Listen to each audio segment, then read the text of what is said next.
I think people would be really shocked if they understood the scale and level of poverty in some communities in the country. Opening Minds, Opening Doors with E-ACT, the Inspirational Education Podcast. I'm Michelle Livesey and I'm a journalist with Bauer Media, which owns radio stations across the country, including Magic, Absolute, Kiss, The Greatest Hits and the Hits Network as well. In this episode of Opening Minds, Opening Doors, we're focusing on the cost of living crisis and the devastating impact that it's having on our communities, the work that schools are doing to make sure no one is suffering in silence, and the help available to people who are struggling with debt. Joining me to discuss the issue is Richard Lane, who's Director of External Affairs at StepChange, the debt charity, and also James Hughes, who's head teacher at E-ACT Blackley Academy. First of all, I guess, coming to you, Richard, tell us a bit about the work of the charity. So StepChange, we're the biggest debt advice provider in the UK. We've been doing it for 30 years. It was our 30th birthday this year. And we help about 500,000 people every single year with their financial difficulties. And that means that people can come to us directly. You can find us online, or you might be referred across to us by your bank or someone you owe money to, your mortgage provider, your council. And you'll come across to us and we'll have a chat with you. We'll try and figure out what's going on. We don't judge your situation. We don't judge how you've got into that situation. And we'll try and figure out, who do you owe money to? What have you got coming in? What have you got going out? And we'll aim to try and find a solution to get you back on your feet. And as I'm sure you can imagine, we've been quite busy this year with the cost of living crisis really affecting millions of people. I was just going to say, how much has demand increased? So in the first quarter of this year, we saw demand up about 20% year on year, which is really significant. And as I said, last year we helped 500,000 people. We're also seeing new cohorts of people coming to us, people who've never been in financial difficulty before. We're seeing an increase in homeowners come to us as we see interest rates on mortgages go up. We're also seeing that our clients over the last few years have got younger and younger. So overwhelmingly, our clients are under the age of 40, more likely to be in sort of unstable jobs, gig economy, just really struggling to make ends meet at the moment. And of course, from a community point of view, James, your school at Blackley Academy, what are you seeing in terms of the impact that we've just talked about there? Yeah, we're seeing a very similar impact. I mean, we're at a school where there's around about 60% of children accessing pupil premium funding. So many children on free school meals. However, there's a cohort next to those children who don't access free school meals, and these are the families that we're finding are really struggling. You know, we are seeing more children coming to school hungry. It's always been a situation that we will, you know, feed children if they've missed breakfast, or, you know, making sure that nobody goes without. But there are more and more children who are definitely, you know, receiving the impacts of what's going on nationally. How have you had to adapt to that as a school? I think we're in a very unique situation because we're at the heart of the community, so we can kind of see what's going on, and we employ somebody specifically to work within the community and to work with our families, making sure that families have got access to services like early help and things like that. So around that piece of work, we can really find which families are really, really struggling. And from that, we've found that we need to do more in terms of getting access to those services. So we've decided to set up a community hub, which is in partnership with our local church hall. And from there, families can access many, many services. It took us a couple of years to set up, but we found that, you know, as we're saying here, families in debt, families who are suffering with mental health because of the financial struggles, families struggling to access food, issues around maintenance in the home. And to access those services, people would have to get on a bus and go to, you know, various different parts of Manchester. What we've done is we brought all those services into one place. So on a Wednesday or a Thursday, we have a list of different services that are visiting us on kind of like a carousel. And you could go down there and speak to 4 or 5 services on one day and, you know, hopefully get support for many different issues across 2 days. What's been the reaction to you setting up that community hub? It's been a very welcome service. It's kind of got itself in a bit of a place now where it's just what happens. It's just what we do. We're starting to think that this is something that everybody should really do. And you know, I do have debates with people, whether it's, you know, friends or colleagues, that say, you know, is that really the role of a school? Is that what a school should really be doing? And it's like, yes, you know, these are our children. It's this is, what else are we there for if it's not to support the families within our community? So I think people appreciate that. And I mean, on a Thursday, you can have up to 200 people turning up. It really is a worthy service, and people, lap it up, and they do come from far and wide to access what we're offering. Has it shocked you in your role as a head teacher, the scale of the problem, certainly now that you've opened it up and you said 200 people coming in, maybe using that service? It has. I mean, it's difficult really, because I've always worked in challenging schools. I've worked for E-ACT for about 13 years, so that's part of what E-ACT does is make sure that it's doing its best in really challenging situations. So I'm kind of used to seeing a lot of poverty. I think what surprised me is the type of people who are accessing the service. It's not just our, most poor. I mean, I think Bernardo's is saying that 1 in 4 children are living below the poverty line at the minute. Well, in a school like ours, that's probably more like 3 out of 4 children living below the poverty line. And we have something called the bread and butter thing. It takes place on a Thursday at our hub. And for around about £6, you can get like £50 worth of shopping. And it's really good quality stuff, freezer stuff. You've got vegetables, things for the fridge, things for the children's packed lunch. It's a really, really, good service. And during the half term, I'll sometimes go in to support on those days when we haven't got the staff. And I was there when we broke up for Christmas, and there was people queuing up who I went to school with myself. I mean, I'm from Blackley, and there was people who I know I've got jobs and who I thought were doing all right. And it was hard for me to see them in the queue, but we kind of they know that there's no judgment, and we're not saying here's some free food. People are paying, and they're doing their bit, and everybody's kind of got an understanding that we're all in this together, and we've just got to knuckle down and muscle through it, kind of thing. Richard, from your point of view and the charity, I mean, you mentioned it before that the scale is now open to so many more people than, poverty's always been there, as James has already mentioned, but we're talking about people who you maybe originally wouldn't have put in that category. Yeah, I mean, I sometimes think if you pick up a tabloid newspaper, you kind of could get an impression that people in financial difficulty are just overspending, buying things that they shouldn't be, and that's just not our experience at all. I think people would be really shocked if they understood the scale and level of poverty in some communities in the country. The Financial Conduct Authority has kind of put out statistics suggesting that there are about 9 million people who are financially struggling at the moment, and we see about 500,000 of those, and we're kind of almost at capacity a lot of the time. So there are a huge amount of people out there who are struggling, and they are just struggling to pay for the essentials. Most of the people who come to us are turning to credit just to be able to put food on the table. This isn't about going out and buying big TVs or whatever it might be. This is fundamentally paying for essentials. And we have seen a real change in the last 10 years of that. The other thing that we've seen is that maybe 10, 15 years ago, we would see people present with financial difficulties. They'd probably got a credit card and maybe a store card. What we see now is much greater complexity in the clients who come to us. It's not that they're just presenting with financial difficulties, they're presenting with a huge array of other issues. As we talked about, lack of access to food, needing to be signposted to food banks, potentially facing eviction from their homes, so we need to signpost them to other organisations like Shelter or Crisis so that they can keep a roof over their head. Money problems and mental health problems go hand in hand. I think it's about 55% of all of our clients now present with what we call an additional vulnerability. We consider all of our clients vulnerable because they're financially vulnerable, but about 55% are presenting with additional vulnerabilities, whether that's illness, mental health, and addiction of some sort. So the level of complexity that we're dealing with has just got considerably worse, and financial problems are at the heart of that in lots of households.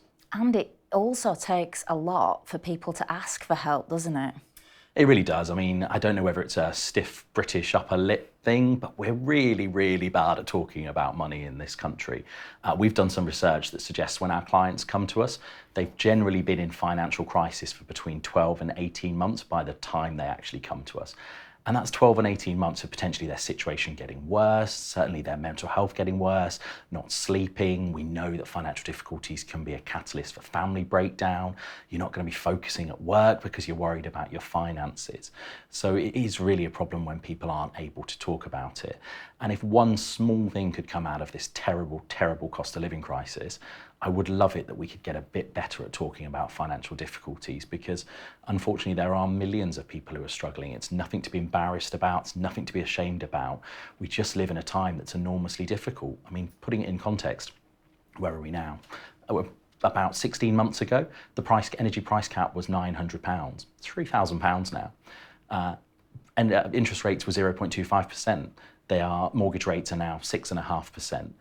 We're talking about inflation in the economy of 8-9%, but on food items, it's 20-30% on some of the staples that go in your cupboard. So it's no wonder that households are really struggling. And you talked about that getting better at talking about it. I suppose one of the interesting things, James, you talked earlier about people queuing up for the food bank facility that's part of the hub, is that there'll have been people in that queue that they didn't realise the person in front of them, the person in front of them was also struggling. So it's that everybody's in it together. And I think that helps, and obviously social media plays a part in that as well. And you know, obviously we know that social media can be a place where people can be unkind, but we're seeing a lot of kindness within the social media, people encouraging each other to get down there and support each other. And the thing is, it's a community hub, and when you get there, it's not like some kind of soup kitchen. It's a really, really nice place to come and have a brew, and you get a free sandwich, and everybody kind of knows each other, and you know, you're speaking to the old timers about the school and things like that, and it's just a nice place to come, and there's a real buzz there. You know, it's not a place of shame. It's a place of kindness and hope.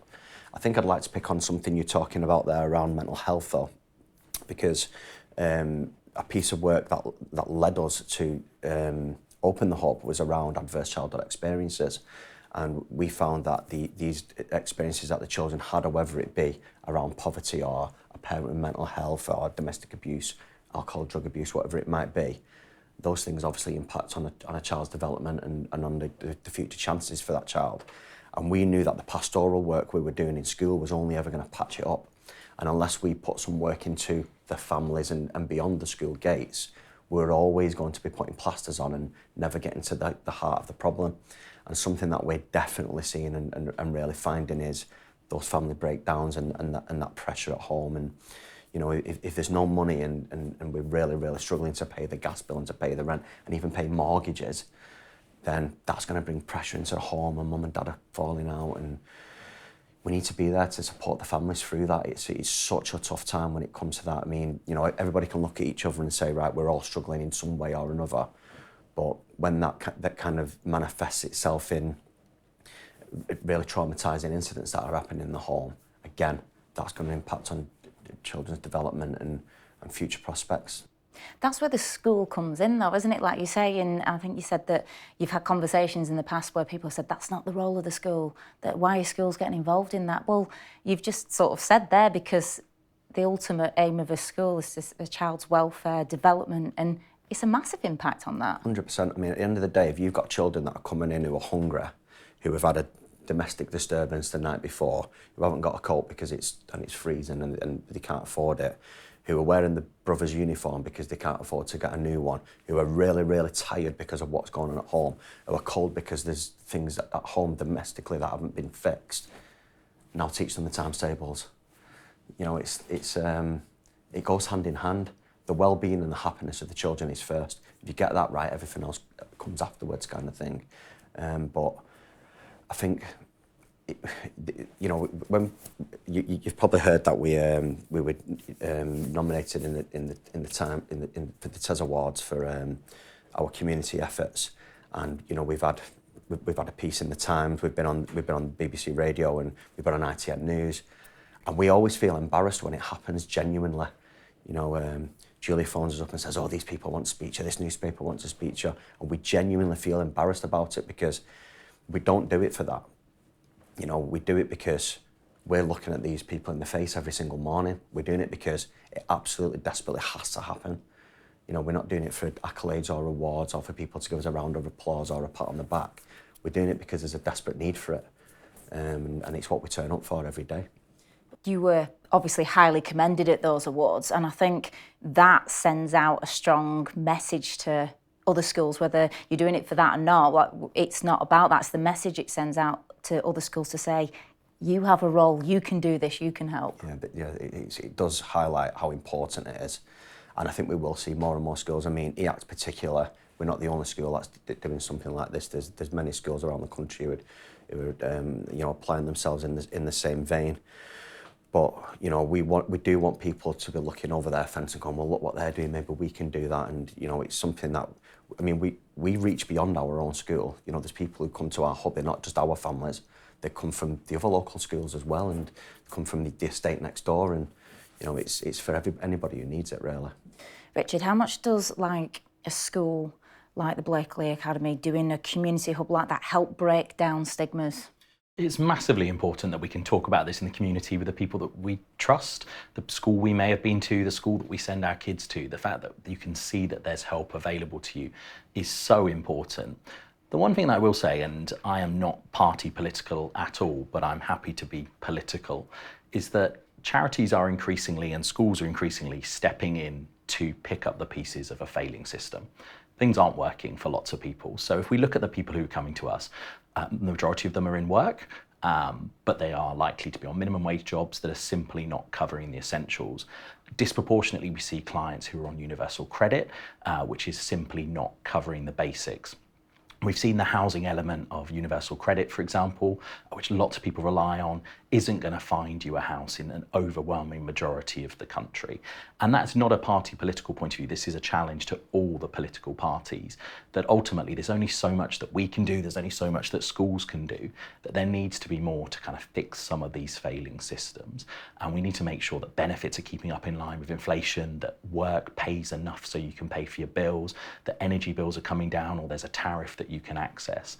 And I think that's really, really important to kind of lose sight of, because the more complexity that we see, the more it highlights the fact that we're doing our best, but we're not a magic wand. We're not able to fix all of these problems, and the government is going to have to do a bit more on that. Well, funding becomes an issue, doesn't it? Because you're a charity, you're a school. How do you balance funding against the need? It's a real challenge. Everybody knows that funding in schools is a bit of a nightmare at the moment. We previously used to get government funding, and we don't now, from Westminster government at least, and had to make some redundancies early in the year, which is really tough. And we're talking to our amazing frontline debt advisors who are spending their day dealing with incredibly difficult issues, but also worrying about their own finances, of course. And we do our best to try and increase pay as much as we possibly can, but we're operating within some pretty difficult constraints. Thankfully, we do get a good level of funding, so lots of the banks and people that you'd kind of high street names that you'd know offer us funding so that we can be there to support people in financial difficulties. But it's enormously difficult at the moment, and I can't see that easing off anytime soon, unfortunately. I do want to kind of just stress, though, that whilst it is challenging, we are still there. You can get in touch with us on the phone. You can go online. The good thing is you can go through debt advice and get that support online. If you don't want to chat to someone, you can do a bit of both. So whilst it's challenging for us, I want to make it really, really clear we are open for business to help people at the moment as well. I was just going to say that, despite all that, the work that both of you are doing to help in this cost of living crisis is incredible. Have you got any examples of what people say and how you've helped people and what the feedback's been? Yeah, I'm really lucky. So I don't work on the front line on the phones like some of my amazing colleagues who just do utterly inspiring work, but I'm really lucky I get to call listening with them really frequently. And I don't want to be too blunt about it, but overwhelmingly that first call is, I've been struggling with this for 12 months, 18 months. I've not told anyone. I've not even told my husband, my wife, my partner. I don't know what I'm going to do, and I'm thinking about possibly taking my own life. That's the reality of the first call that lots of people make. What's so amazing is in the space of that half an hour, 2 hours, however long it takes, they will get to the end of the call and say, my God, I wish I had done this a long time ago. I feel so much better. I'm going to sleep properly for the first time. And it might not be that we've solved everything. Of course, we're not going to solve it all in half an hour or an hour, but they've shared that burden with us. We've kind of seen that there is a solution, because lots of people don't even know that free, independent, charitable debt advice exists. They don't know that we can kind of get you back on your feet. We don't charge you. We'll be there to help you find the right solution. We don't judge you. And for lots of people, that's so eye-opening that that service exists for them. So if anyone's in that situation where they're worried, they shouldn't hesitate to get in touch, because it can be absolutely transformational. Amazing. And obviously, final words from you, James, in terms of the impact that community hub is having. What is the difference? So you must be seeing that firsthand, the difference that that's making. Yeah, we're absolutely seeing a difference. I mean, there's people who are regularly coming in who are basically locked away in the houses. You know, post-pandemic, we were finding families who wouldn't leave the house because the back door had been broken and they were worried to leave the house. You know, really struggling with their mental health, and then all these financial issues that they had, they were kind of like keeping them to themselves. And then you get them in the hub, and suddenly the local council's in there who will send someone directly the next day to fix the back door. Someone's there saying, here's some shopping, and here's somebody who's going to speak to you about your debt, and here's somebody who's going to speak to you about how to manage your bills. Before you know it, they're walking out saying, a lot of those issues that I were worried about are kind of on the way to being not necessarily solved, but people care. And I think that's the most important thing, that you're not in this on your own. There's a community of people who care and will try and offer help where they can. The StepChange charity is obviously offering personal advice and helping people on a daily basis. What else are you doing to try and make a difference? So from those 500,000 people that we see, we get huge evidence and insight around what are the issues that they're struggling with and why are they struggling with them. And we then turn that into policy and campaign work to try and get the government to do things differently. So some of the big things we're working on at the moment is making sure that universal credit works. We know that lots of people get deductions from their universal credit, which can make it completely unsustainable. So we're working on ensuring that benefits allow people to ultimately survive. We're also doing some work on bailiffs. So actually, bailiffs are largely unregulated at the moment and can cause huge problems for households. So we're pushing for independent regulation of the bailiff industry. And then largely just access for affordable credit. You know, lots of people who are financially struggling, if they need credit, they don't have an affordable way to do that. They often have to turn to high cost credit like payday loans. Actually, if you had an affordable way over a period of time to buy a new washing machine, for example, that could really change the game. I mean that you don't have to turn to types of credit that are fundamentally not going to be good for you. And how can people get involved to support campaigns like that? The best place to start if you need help with your finances or you want to see about our campaigning work is to visit our website, which is stepchange.org. And yeah, we'd love anyone's support, but equally if people need support themselves, that's the best place to start. Well, thank you so much, both of you, for that really interesting and incredible insight into how we're tackling the cost of living crisis.